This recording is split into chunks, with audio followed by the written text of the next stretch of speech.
calma, que todo vuelve a... Tal cual lo hemos anunciado, nos vamos a Chile. Si buscas un portón automático para tu casa o para la oficina, asegúrate que sea fuerte, que sea seguro, que sea práctico, que sea un SEA. Porque solo un portón SEA te asegura el mayor respaldo técnico, un service propio en todo el país y la garantía de todos sus productos. Ingresa en seaportones.uy o llama al 2601-2611. Si vas a elegir un portón, que sea un SEA. Tal cual lo hemos anunciado, nos vuelve a acompañar, esta vez desde Chile él, la última vez estuvo aquí en nuestros estudios, Juan Pablo Luna, el investigador, docente, politólogo uruguayo, doctor en ciencia política, que vive en Chile justamente hace muchos años y que nos va a ayudar a entender lo que allí está ocurriendo. Buen día y bienvenido, Juan Pablo. Hola Alejandro, buen día. A mí me gustaría que nos ayudaras a entender, bueno, hay como dos asuntos, con dos formas de abordar lo que está ocurriendo en Chile. Uno, el estrictamente vinculado a la noticia, es decir, qué está pasando, cómo está pasando las cosas, incluso hasta el número de muertos que ya lleva la movilización y la represión por parte del Estado. Pero a mí me gustaría que, sin desconocer esos datos, tú hicieras hincapié en que nos ayudes a entender qué es lo que está ocurriendo y por qué es que está ocurriendo lo que está ocurriendo. Bueno, intentamos, nosotros también estamos tratando de entender mejor y de alguna manera calibrar qué es lo que está pasando y por qué está pasando. Yo creo que es más fácil a estas alturas hablar de por qué está pasando que exactamente qué es lo que está pasando. Porque lo que está pasando cambia todo el tiempo y está siendo una realidad muy, muy dinámica, ¿no? Pero en todo caso, te puedo contar algunas de las percepciones que tengo. Respecto a por qué, me acuerdo que nuestra última conversación hablamos bastante de las desigualdades estructurales en Chile. Y estas desigualdades, digamos, que se han ido acumulando, también, digamos, se combinaban con una muy fuerte falta de empatía y de conexión por parte de las élites políticas y las élites sociales con la realidad de los sectores culturales, que era muy, muy diferente y sigue siendo muy, muy diferente a la de los sectores más acomodados. Juan Pablo, déjame un segundo, Juan Pablo, a ver si logro llamarte. Increíblemente, me parece que vamos a intentar por la vía WhatsApp, que se escuchaba un poquito mejor. Corremos el riesgo que se corte, pero vamos a ver si lo hacemos por la vía WhatsApp, que me parece que el volumen y la nitidez del llamado, paradójicamente, era un poquito mejor. Vamos a tratar de establecer el contacto con... A ver, Juan Pablo, ahora. A ver, ahora sí funciona mejor. Disculpen. No, te decía que la última vez que nuestra última conversación hablamos mucho de desigualdad en Chile y de su persistencia. Y eso combinado, digamos, con una muy baja capacidad de empatía y de conexión por parte de las élites sociales y políticas respecto a lo que pasa en el mundo popular, fue incubando digamos un malestar que viene siendo diagnosticado desde hace 20 años, ¿sí? Uh-huh. Entonces hay una causa de largo plazo que tiene que ver con el alejamiento progresivo de la élite política respecto a la sociedad, y al mismo tiempo vemos desigualdades acumuladas que no solo tienen que ver con lo económico, sino que fundamentalmente tienen que ver con la dignidad de los individuos, con abusos, con digamos, distintas capacidades de ejercer derechos básicos, ¿sí? De poder ejercer derechos básicos en una sociedad que al mismo tiempo se ha vuelto muy rica, ¿no? Y donde esas distancias sociales rompen los ojos a cualquiera que sale un poco de su burbuja socioeconómica. Y después, en términos de causas de corto plazo, lo que pasó, yo creo que fue, digamos, una protesta, digamos, que empezó siendo bastante acotada, sí muy descentralizada, porque involucraba a a la red de metro, y un muy mal manejo con salidas de tono, declaraciones muy fuera de lugar por parte de distintas vocerías de gobierno, y al mismo tiempo una muy rápida represión. Que lo que hizo fue ir catalizando el movimiento, ir fortaleciendo el movimiento, en reacción no ya al precio del boleto, que es una excusa a estas alturas y siempre lo fue, sino, digamos, de alguna manera cristalizando esta sensación de abuso, de desigualdad profunda y de falta de empatía y falta de conexión de la clase política respecto a lo que está pasando. Y lo que ha pasado en los últimos días, al mismo tiempo, es reflejo de la desigualdad, y te voy a explicar por qué digo esto en un segundo. Y ha ido, digamos, increciendo, ¿no? O sea, la crisis ha ido escalando por la incapacidad del gobierno de Piñera y de su círculo chico, ni siquiera del gobierno, de su círculo chico, de entender que esto no es una guerra, de que esto no es violencia organizada y orquestada por algún tipo de conspiración, sino que es más bien la manifestación de ese descontento que se produce con múltiples aristas en distintos sectores de la población. Entonces, yo creo que la atención de la prensa y la atención del gobierno ha estado en tratar de apaciguar, reprimiendo las manifestaciones, pero hay otra realidad que se da en los sectores más populares, en la periferia de Santiago, que tiene que ver con saqueos, con vecinos defendiéndose.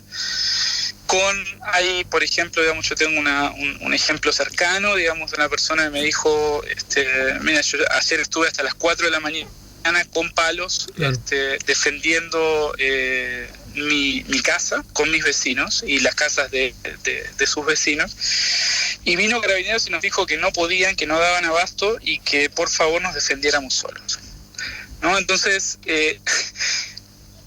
aún en esta situación, la crisis se vive con altísima desigualdad en los sectores altos y en los sectores bajos de la población. Y eso de alguna manera también retroalimenta el descontexto y va erodando cada vez más la legitimidad del gobierno y la legitimidad del presidente, que está en una encrucijada.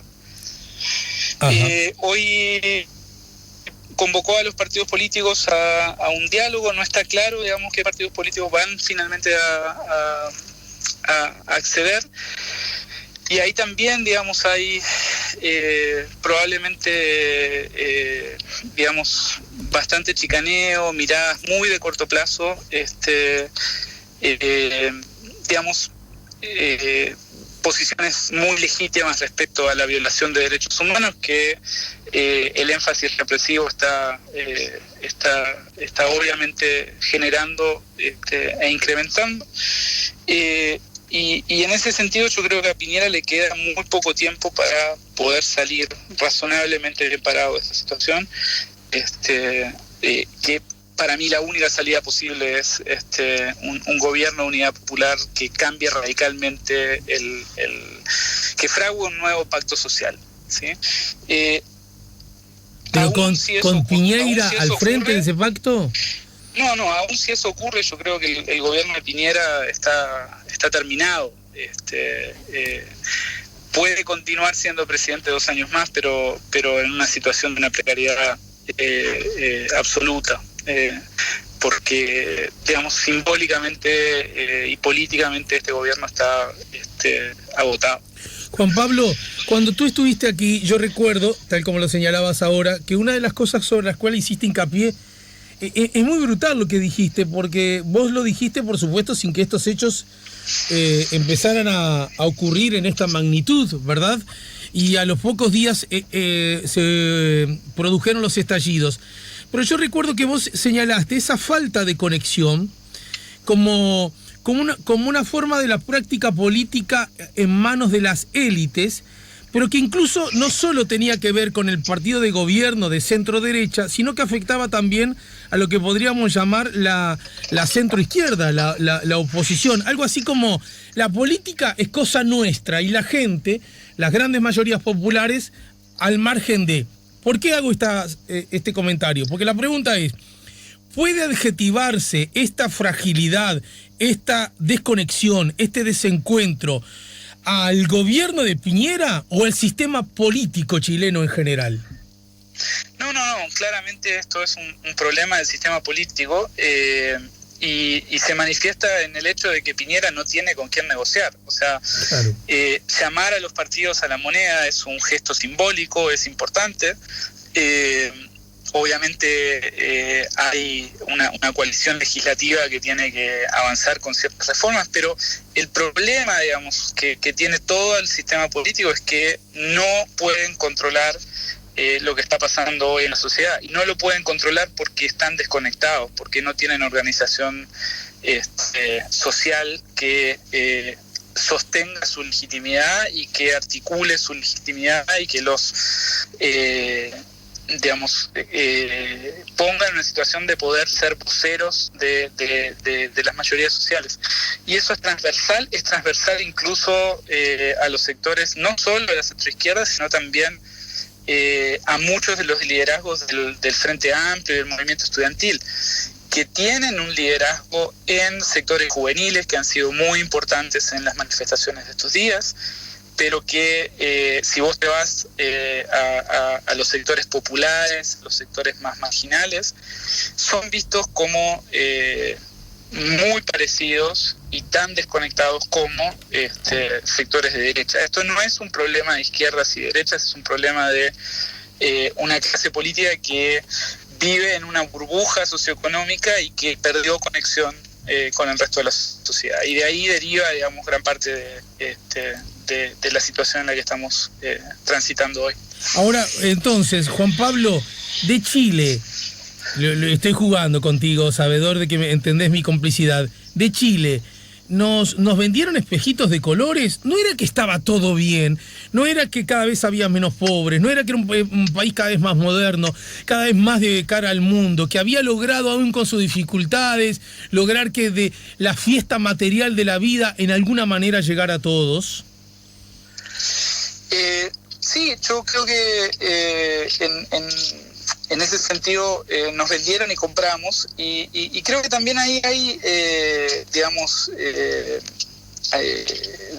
compramos parcialmente. Hay mucha gente que desde siempre, digamos, ha cuestionado el modelo, y yo pienso, por ejemplo, en los trabajos de Tomás Mulián a la salida de la dictadura, que claramente, digamos, anticipó mucho de esto.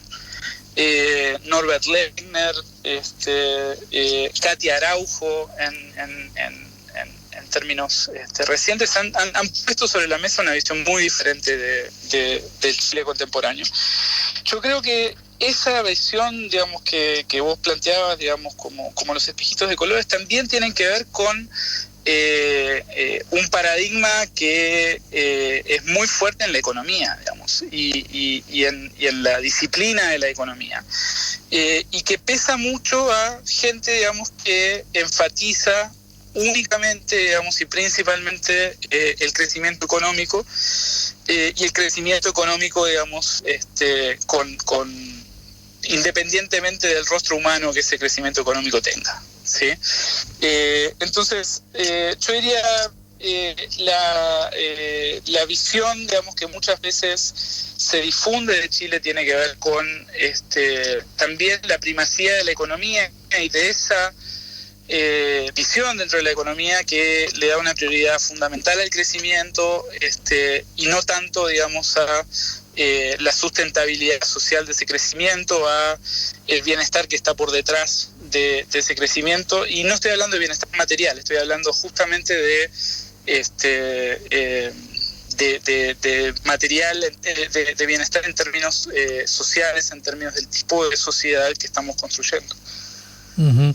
Para terminar, otra de las cosas que desde este lado se ve con cierto asombro, bueno, por lo menos para algunos, tiene que ver con que la idea de que, bueno, Chile ha logrado tal madurez en su sistema económico, social, político, que ya se ha instalado casi la premisa de que un ratito gobierna la centroizquierda, un ratito gobierna la centroderecha, casi al estilo de las socialdemocracias parlamentarias europeas, y ese pasaje entre un lugar y otro se produce con tal armonía que nada cambia demasiado, que todo va a un buen puerto, y además que el Estado democrático, republicano, es garante de las libertades de los individuos. Sin embargo, uno viendo la dimensión de la represión, uno está obligado a pensar en los pasados recientes de nuestros pueblos, cuando los estados adquirieron roles más autoritarios, más despóticos, de mayor desborde, naturalmente. Entonces, sobre ese asunto también quisiera preguntar, ¿no luce como un desborde del Estado a la hora de llevar adelante las legítimas políticas de represión y de orden, pero con un desborde que luce incluso ilegal? Sí, y ahí es donde también yo creo que nos falta perspectiva todavía para poder dimensionar el alcance de las violaciones a los derechos humanos que ya se están denunciando ampliamente, digamos, en las redes, pero y el Instituto Nacional de Derechos Humanos saca un reporte diariamente donde se están empezando a acumular casos de violencia extremadamente desmedida, incluso involucrando niños, ancianos, ¿no? Pues sí, obviamente, digamos, hay un desborde represivo, y eso tiene que ver con que el gobierno no entiende que esto es una crisis política, es una crisis social, y el enfoque, por tanto, no puede ser un enfoque represivo y únicamente represivo, porque no hay capacidad de contener a las fuerzas del orden una vez que están en la calle, ¿no? Y eso es claramente lo que estamos viendo en estos días. Evidentemente, digamos, las imágenes que estamos viendo de Chile, las calles de Chile hoy, nos llevan a ese pasado oscuro de América Latina que tanto nos duele y tan cercanamente conocemos. Bien. Entonces, ¿cómo se sale de esto? Porque ya viste que la negociación política, tú mismo lo señalabas, luce como algo endeble, porque tampoco la oposición es representante de la gente que está en la calle. ¿Cómo se sale de esto? Es muy difícil. Yo creo que es muy difícil. Y de alguna manera, digamos, uno puede decir, bueno, hace, digamos, 40 años Chile vivió, digamos, una situación no similar en términos de sus manifestaciones, digamos, pero sí en términos de lo que estaba por detrás, ¿no? Y en aquel caso se salió, como todos sabemos, con una dictadura increíblemente represiva, con un régimen autoritario que cambió de raíz los fundamentos de la sociedad y que construyó las bases para esto que estamos viendo hoy, ¿sí? A mí, digamos,